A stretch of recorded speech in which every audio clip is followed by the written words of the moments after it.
Ada kisah sepasang petani miskin hidup di desa.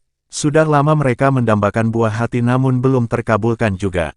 Suatu hari, ketika sepasang petani itu pergi ke hutan untuk mencari kayu bakar, mereka mendapati ada seekor harimau yang sudah sekarat.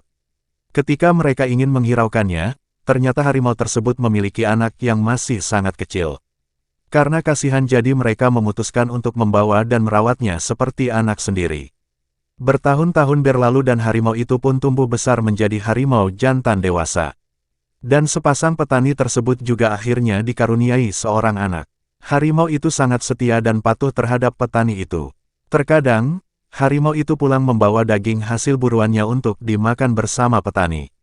Suatu hari, ketika petani itu hendak pergi ke ladang untuk bertani, mereka mempercayakan kepada harimau untuk menjaga anaknya yang sedang tidur. Harimau itu pun berjaga-jaga di bawah ayunan anak itu. Ketika siang tiba di saat sedang panas teriknya, tiba-tiba harimau itu pergi menemui petani dengan mulut dan tubuh yang berlumuran darah.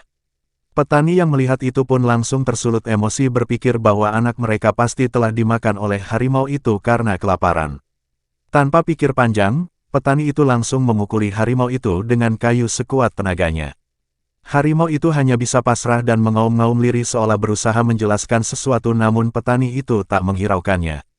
Hingga akhirnya, ayunan cangkul yang mendarat tepat di kepala harimau tersebut membuatnya diam tak bersuara.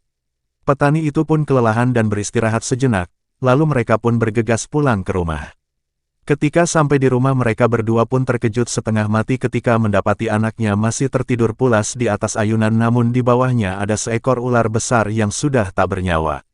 Ternyata lumuran bercak merah di tubuh harimau tadi adalah sisa pertarungannya dengan ular besar yang hendak memangsa anaknya.